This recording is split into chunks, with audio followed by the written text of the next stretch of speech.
여러분 한 주간 평안하셨죠? 오늘 시편 산책, 오늘은 시편 112편을 봅니다. 하나님 말씀입니다. 할렐루야. 여호와를 경외하며 그 계명을 크게 즐거워하는 자는 복이 있도다. 그 후손이 땅에서 강성하며 정직자의 후대가 복이 있으리로다. 부여와 재물이 그 집에 있으며 그 의가 영원히 있으리로다. 정직한 자에게는 흑암 중에 빛이 일어나니 그는 어질고 자비하고 의로운 자로다. 은혜를 베풀며 꾸이는 자는 잘 되나니 그 일을 공의로 하리로다. 저가 영영이 요동치 아니하며 의인은 영원히 기념하게 되리로다. 그는 희환 소식을 두려워 아니하며 여호와를 의리하고 그 마음을 굳게 정하였도다. 그 마음이 견고하여 두려워 아니할 것이라. 그 대적에 받은 보응을 필경 버리로다. 저가 재물을 흩어 빈공한 자에게 주었으니 그가 영원히 있고 그 뿔이 영화로이 들리리로다. 악인은 그를 보고 하나여 이를 갈면서 소멸하리니 악인의 소욕은 멸망하리로다. 아멘. 오늘 읽은 시편 112편은 지난주에 봤던 111편과 마치 쌍둥이 시편이라 불리고 있습니다. 모두 할렐루야를 시작하고 모두 알파벳, 이 히브리어의 22개의 알파벳이 있는데요. 모두 한국이나 영어로는 10절로 되어 있지만 히브리어는 22행으로 되어 있습니다. 그래서 알레프부터 탑까지 22개의 행으로 만들어졌습니다. 여러분 11편의 마지막 10절에서 이렇게 읽었습니다. 여호와를 경외함이 곧 지혜의 근본이라. 그 계명을 지키는 자는 다 좋은 지각이 있나니 여호와를 찬송함이 영원히 있으리로다 라고 끝냈는데요. 마치 단어 끝말 읽기처럼 112편 1절은 할렐루야 여호와를 경외하며 그 계명을 크게 즐거워하는 자는 복이 있도다 라고 이렇게 마치 마지막 문장이 같은 놀이를 하고 있는 것을 볼 수 있습니다. 오늘 특별히 여러분 시편 112편은 시편 1편과도 아주 형식이 유사합니다. 1편이 복 있는 사람으로 시작하잖아요. 그리고 망하리로다 라고 하는 단어를 사용하고 있습니다. 시편 112편도 할렐루야를 빼고 복 있는 사람은 이로 시작해서 멸망하리로다 라고 똑같은 아바드라고 하는 단어를 사용하고 있습니다. 그럼 시편 111편은 하나님에 대해서 찬송을 했다면, 하나님을 경외하라, 하나님을 찬송하라 라고 했다면, 오늘 본 시편 112편은 하나님을 경외하는 자가 받을 복에 대해서 많이 기록하고 있습니다. 여러분 하나님을 경외한다고 해서 무조건 다 잘되고 만사형통한다 그런 것은 아닙니다만은 하나님을 경외하는 자들에게 하나님이 주시는 복은 성경에서 굉장히 많고 그것도 예가 많다라고 하는 것입니다. 주위에도 하나님을 경외하고 하나님의 말씀을 순종하던 사람들이 받은 복은 굉장히 많이 볼 수 있어요. 자, 오늘 1절 보면 하나님을 경외하는 자가 어떤 사람인가? 사실 1절을 보면 할렐루야 여호와를 경외하고 그 계명을 즐거워하는 자는 복이 있도다 라고 하면서 그 복 있는 자가 어떤 사람인가? 라고 1절에 정의를 내리면서 두 가지를 얘기하고 있습니다. 자, 진정한 하나님의 복을 받는 사람은 첫째로 하나님을 경외하는 사람, 또 둘째로는 말씀을 즐거워하는 것 이렇게 얘기하고 있습니다. 여러분 하나님을 경외한다고 해서 경외한다라고 하는 것은 이게 무서워한다는 뜻이 아닙니다. 하나님을 인정하고 삶에서 하나님에 대한 존경을 갖고 있고 모든 삶의 영역에서 하나님의 임재를, 하나님의 존재를 의식하고 살아가는 것입니다. 하나님을 결코 가볍게 여기지 않습니다. 매사에 하나님의 개입을, 하나님의 임재를 인정하고 살아가는 것입니다. 그래서 성경적으로 보면 이제 신전의식이다 얘기합니다. 하나님 앞에 늘 생각하고 의식하고 살아가는 삶. 어떻게 하면 하나님을 영화롭게 할 것인가? 어떻게 하면 하나님을 기쁘시게 할 것인가를 늘 생각하는 것이에요. 그것이 삶의 목적입니다. 어찌하면 하나님을 기쁘시게 하고 그분을 영화롭게 할 것인가를 삶의 이유와 목적으로 삼는 것입니다. 그것이 바로 하나님을 경외하는 것이에요. 또요, 복 있는 사람은 하나님의 계명을 즐거워하는 것이에요. 하나님을 경외하니까 그분의 말씀을 순종하는 것 당연한 것입니다. 그런데 강조하는 것이죠. 성경은 지속적으로 하나님의 계명을 지키라 순종하라. 그리하면 복을 받을 것이라는 말을 많이 자주 하고 있습니다. 보면 출애굽기 20장 6절 10계명에서도 나를 사랑하고 내 계명을 지키는 자에게는 천대까지 은혜를 베푸느니라. 하나님이 약속해 놓으셨어요.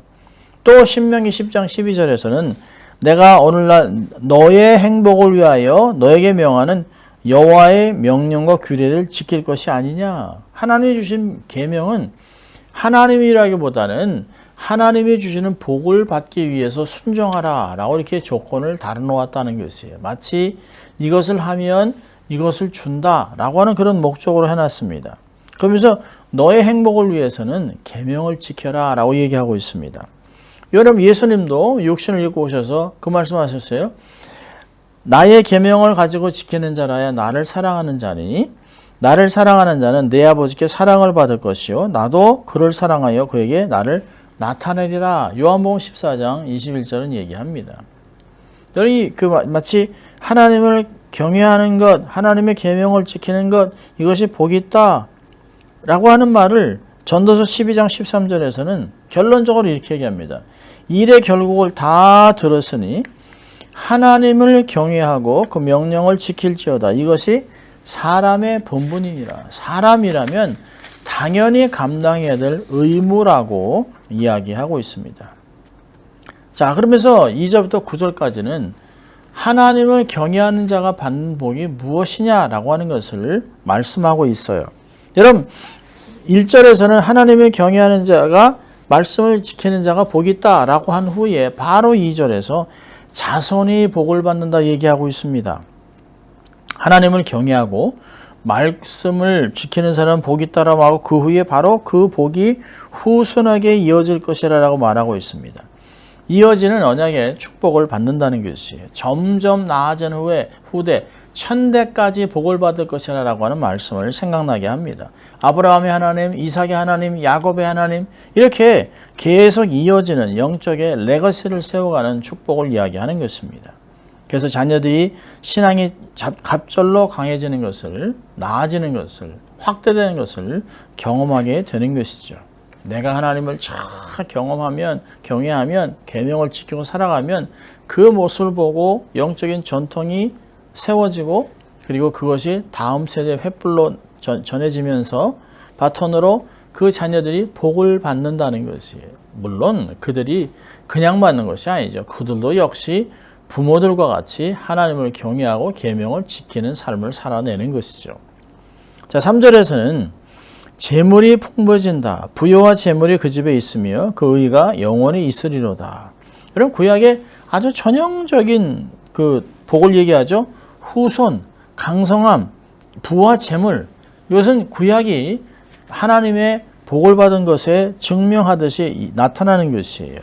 이런 것들을 의를 겸해서 소유한다라고 얘기하고 있습니다.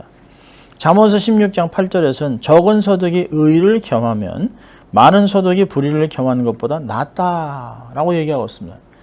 물론 재물이 많으면 좋죠. 그러나 많지만 누수가 되고 걱정이 되고 근심이 된다면 아무 소용이 없어요. 재물이 많아도 근심 걱정이 떠나지 않는 가정들이 있습니다. 그러면 아무 소용없는 것이에요. 여러분, 하나님이 주시는 재물은 근심하지 않습니다. 근심하게 하지 않아요. 잠언서 10장 22절에 여호와께서 복을 주심으로 사람으로 부하게 하시고 근심을 겸하여 주지 아니하느니라. 아멘. 얼마나 감사합니까? 하나님의 부유함 축복을 많이 받았는데 타락하지 않는다는 거예요. 근심하지 않는다는 것이 하나님께 맡기고 삶을 살아가는 사람이기 때문에 그런 것이죠. 4절에는 화가 변하여 복이 되기도 한다는 것을 얘기합니다. 정직한 자에게는 흑암 중에 빛이 일어나니 그는 어질고 자비하고 의로운 자로다. 하나님을 경외하는 자, 하나님의 말씀을 지키는 자를 정직한 자라고 얘기합니다. 여러분, 어둠 속에서도 빛이 비춘다는 것이에요. 하나님을 경외하는 자에게도 어둠이 오죠. 고난이 오죠. 황당한 정말 먹구름이 끼어서 장못대비가 쏟아지는 그런 것들을 경험할 수 있죠. 사방팔방이 막힌 것 같아요. 근데 그럴 때 하나님께서 빛을 그에게 비추시고 그와 함께해서 임재한다는 것입니다. 결국에는 그런 상황 속에서도 하나님이 개입하셔서 인도하시고 빛으로 인도한다라고 얘기하고 있습니다. 깊은 산 속에서 완전히 또 더군다나 밤에 큰 카메에서 막 길을 잃어버려가지고 막 사방팔방 헤매고 있는데 누군가가 등불을 펼치면서 누구 계십니까? 라고 해서 이리 오세요 라고 인도하는 듯한 그런 것을 얘기하고 있습니다. 시편 119편 105절에 그런 말을 하잖아요. 주의 말씀은 내 발의 등이요 내 길의 빛이니이다. 어둠을 두려워하지 않습니다. 왜? 화가 변하여 복이 되기 때문입니다. 자, 5절 6절은 잘 되어가 형통을 얘기합니다. 은혜를 베풀며 꼬이는 자가 되나니 그 일을 공의로 하리로다. 저가 영영이 요동치 아니하며 의인은 영원히 기념하게 되리로다. 하나님이 그와 함께 하시기 때문에 갈수록 잘 돼요. 요동치 않습니다. 삶을 살아가면서 요동치 않는 복이 얼마나 놀랍습니까? 하루에도 몇 가지를 근심하고 가슴 쓸어내리는 그런 일들이 얼마나 많은지 몰라요. 운전을 하면서 또 자녀들의 문제, 비즈니스의 문제, 뭐 그런 것들이 하루에도 셀 수 없이 많이 살려고 와서 우리의 삶에 깜짝깜짝 놀라게 하고 좌충우돌하게 합니다. 그런데 오늘은 영원히 요동치 않게 해주겠다라고 말씀하고 있습니다. 시편 42편 5절에 우리가 잘 아는 말씀이죠. 하나님이 그 성중에 거하심에 성이 요동치 아니할 것이라. 새벽에 하나님이 도우시리로다. 아멘. 하나님을 경외하고 하나님의 말씀을 기뻐하는 사람, 즉 의인은 영원히 기억된다고 합니다. 여러분, 호랑이는 죽어서 가족을 남기고 사람은 이름을 남긴다라는 말이 있습니다. 그러니까 하나님께서 그를 영원히 기억하세요. 여러분, 아무리 대단하게 삶을 살아서도 죽으면 아무도 기억하지 않는 인생, 그건 가치가 없는 것이에요.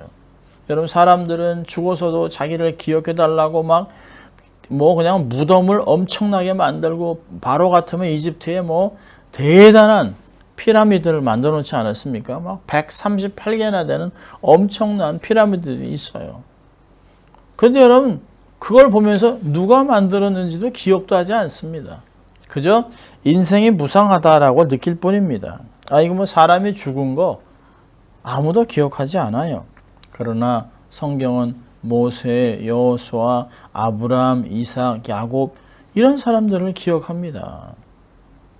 사도 바울, 베드로, 12제자, 또 믿음의 선조들 이런 사람들을 우리가 기억하는 것이에요.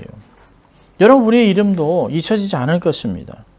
우리에게 소망이 있는 것은 우리의 이름이 영원히 지워지지 않는 하나님 나라의 생명책에 기록되어 있습니다. 또한 하나님 말씀하시죠. 내가 너를 내 손바닥에 새겼다 라고 이사야 49장 16절 얘기합니다. 우리를 영원히 잊지 않으시고 기억하신 하나님, 좋으신 아버지 하나님 우리에게 있다라고 하는 걸 얼마나 감사합니까? 할렐루야를 외치고 상황이 어떠든지 간에 나를 기억하시고 나를 붙들고 나와 함께 하신 하나님이 계셔서 너무나 감사하고 행복하다 찬송할 이유가 있는 것이죠. 여러분, 우리는 결코 잊혀지는 인생이 아니에요. 하늘의 별과 같은 인생이 될 것입니다. 주님의 나라에서 영원히 하나님을 찬양하고 놀라운 삶을 살아가게 될 것이에요. 자, 5번째는 7절 8절 보니까 담대함입니다. 하나님을 경외하고 계명을 지키는 자는 담대함의 복이 있어요. 그는 흉한 소식을 두려워 아니하며 여호와를 의뢰하고 그 마음을 굳게 정하였도다. 흉악한 소식을 들어도 두려워하지 않는다. 여러분, 그가 두려워하지 않아도 되는 것이 뭘까요? 흉한 소식입니다. 여러분, 흉한 소식은 참 파괴적이고 재앙이나 손해나 적대감이나 이런 좋지 않은 소문들을 얘기합니다. 여러분, 사람들은 명예를 중요시 여기잖아요. 한 번 명예가 망가지면 그 삶은 그냥 곤두박질합니다. 그렇게 유명세를 타고 엄청난 돈을 벌고 했던 사람도 한 번 이 구설수에 오르면 저 사람 이런 사람이래, 저 사람이 더러운 과거가 있대, 속으로는 이렇게 하고 아주 그냥 짐승의 가면을 쓴 사람이었대.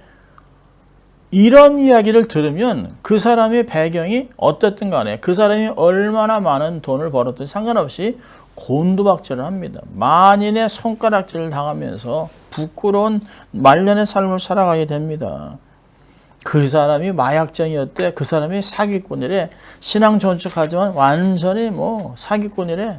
라고 얘기는 들으면 참 얼마나 기가 막히겠습니까? 여러분, 사람의 말, 이 소문들은 사실은 이곳에서도 전 세계에 있는 사람들에게 비방할 수 있어요. 말은 그냥 발이 없어도 온 세상 끝까지 달려갑니다. 아주 무시무시한 파괴력을 갖고 있어요. 근데 하나님을 경외하는 사람은 이런 것들을 두려워하지 않는다는 것이에요. 개의치도 않아요. 왜냐하면 여호와를 의뢰하고 그 마음을 굳게 정했기 때문에 흔들리지 않습니다. 뿌리를 굳게 내려서 그리스도에게 내리고 있기 때문에 비바람은 맞아요. 바람에 의해서 잎사귀가 흔들릴 수는 있어요. 그렇지만 뽑히지 않습니다. 요동하지 않습니다. 하나님을 경외하는 사람, 하나님을 두려워하는 사람은 아무것도 두려워하지 않습니다. 천재지변, 전쟁으로 온 세계가 몸살을 앓고 있어도 기도는 할지언정 근심하지 않습니다. 두려워하지 않습니다. 왜요? 하나님은 한치의 오차도 없이 지금도 완벽하게 온 세상을 통치하고 있는 것을 우리가 확신하기 때문입니다. 하나님은 실수하지 않습니다. 내 삶에 내가 실수해서도 하나님의 그 모든 조각들을 붙여서 모아서 아름다운 그림, 하나님의 뜻을 이뤄간다는 것이에요. 그걸 믿지 않습니까? 아멘입니까? 살아있으면 하나님께 영광 돌리고 죽으면 천국을 가는 것이에요. 우리 인생이 그런 것입니다. 살아도 주를 위하여, 죽어도 주를 위하여 살아가는 것이죠. 그러니까 담대함이 있습니다. 죽으면 죽으리라 라고 하는 우리의 신앙 고백이 있는 것이에요. 자, 6번째로는 9절 보면 긍휼을 행합니다. 가난한 사람들에게 불쌍히 여기고 저가 재물을 흩어 빈공한 자에게 주었으니 그 의가 영원히 있고 그 뿔이 영화로이 들리리로다. 가난한 자를 불쌍히 여겨요. 섬겨요. 하나님 마음을 소유한 것입니다. 지금의 말로 한다면 노블레스 오블리주를 실천하는 사람이에요. 우리는 가난한 사람들을 도울 수 있는 기회가 우리 삶에 하루에도 얼마나 많은지 몰라요. 우리가 그들을 하나님 마음으로 본다면 그들을 비방하고 또 이렇게 막 더럽다고 이렇게 취급하고 그냥 모른 체 하는 것이 아니라 그들도 누구에게는 사랑받는 정말 귀여움을 받았던 자녀였었고 귀한 인생이었는데 저렇게 나락에 떨어진 것은 사랑을 잃어버리고 가정이 깨지고 마약 중독으로 어떤 면에서는 그들도 사실은 피해자입니다. 그들을 돌봐야 될 의무가 사실은 우리에게 있습니다. 정부가 아닙니다. 주위에 있는 사람들이 그들을 품고 또 홈레스 외에도 주위에 있는 사람들, 좀 힘들어하는 사람들을 도와야 합니다. 하나님을 사랑하면 당연히 이웃을 사랑해야 되는 것이죠. 잠언서 19장 17절에 이런 놀라운 말씀이 있습니다. 가난한 자를 불쌍히 여기는 것은 여호와께 보이는 것이니 그 선행을 갚아주시리라. 하나님 그걸 기억하고 그걸 몇 배나 30배, 60배, 100배, 1000배로 하나님이 갚아주시는 것이에요. 잠언서 17장 5절에는 경고합니다. 가난한 자를 조롱하는 자는 이를 지으신 주를 멸시하는 자요. 사람의 재앙을 기뻐하는 자는 형벌을 면치 못할 것이라. 와, 대단합니다. 대단합니다. 여러분, 정말 하나님을 경외하는 사람이라면 우리와 같이 하나님의 성품을 갖고 있는, 형상을 갖고 있는 사람들을 귀하게 여겨야 합니다. 장애이든 어떤 사람이든 우리는 그들을 귀하게 여기고 그들에게 우리의 도움의 손길을 베풀어야 하는 것입니다. 그래서 우리는 정말 하나님께 재물을 구할 때도 하나님, 우리가 이 재물을 주를 위하여 바르게 사용하겠습니다. 우리가 교회를 세우고 잃어버린 영혼을 돌이키고 주위에 있는 사람들을 또 구제하며 그들에게 하나님의 선한 맛을 맛보게 할 수 있도록 돕겠다는 그런 선한 소원을 가질 때 하나님이 재물도 맡기시는 것이죠. 또 돈이 있어서 그런 것만은 아닙니다. 적은 것을 나누는 그런 마음들이 있어야 합니다. 자, 그런데 10절은 보면 그러나 이렇게 한국말 영어로는 없습니다만 히브리어에는 이렇게 하나님을 경외하고 그 계명을 지키는 자는 복이 있는데 이러이런 노란 복이 있다라고 얘기해 놓고 10절에 그러나 악인은 이를 보고 한하여 이를 갈면서 소멸하리니 악인의 소욕은 멸망하리로다. 하나님을 경외하는 자의 복과는 판이하게 다른 악인의 운명을 묘사하고 마칩니다. 일을 간다, 일을 부득부득 하는 것은 사실 감정은 있지만 어떻게 표현할 수 없는, 어떻게 할 수 없는 그런 정말 무력한 사람의 분노 표현 방식이죠. 그래서 성경에도 이스라엘의 어떤 면에서는 이제 속어 같은 것이에요. 어둠에 가서 이를 갈리로다.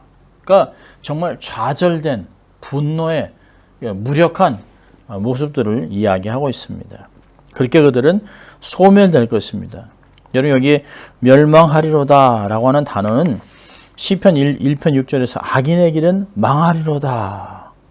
토바드라고 하는 그 단어를 똑같이 사용하고 있습니다. 하나님이 이 세상에는 두 가지 사람들밖에 없어요. 하나님을 경외하는 자는 복된 자, 또 하나님을 경외하지 않고 말씀을 순종하지 않는 악인들, 이쪽에는 번성하고 복을 받고 번창하고 확장되지만 이쪽은 망하고 사라진다. 그래서 하나님을 경외하는 자에게는 1000대까지 복을 받지만 하나님을 경외하지 않는 자는 3대면 딱 끝납니다. 그게 성경에서 이야기하는 것이에요. 악인의 결과를 보면서 우리는 돌이켜야 합니다. 우리도 하나님께서 마음과 정성을 다해서 심어준 삶의 현장에서 하나님을 경외하고 말씀을 즐거워하며 살아야 합니다. 우리에게 맡겨진 사람들을 축복하고 우리의 축복을 유통하는 축복의 통로로 삶을 살아가야 됩니다. 그래서 우리가 하나님께 영원히 기억되는 하늘의 별과 같은 사람들이 돼서 하나님을 이 세상에 알리고 살아가는 복된 삶이 될 수 있기를 주의 이름으로 축원합니다. 기도하겠습니다. 하나님 아버지 감사합니다. 오늘의 말씀과 같이 우리도 하나님을 경외하고 하나님의 말씀을 적극적으로 순종하고 자원해서 순종해서 하나님의 뜻을 이루어가는 인생이 될 수 있도록 복된 인생이 될 수 있도록 하나님 축복하여 주시옵소서. 감사하고 예수님 이름으로 기도합니다. 아멘. 한 주간 승리하시기를 바랍니다.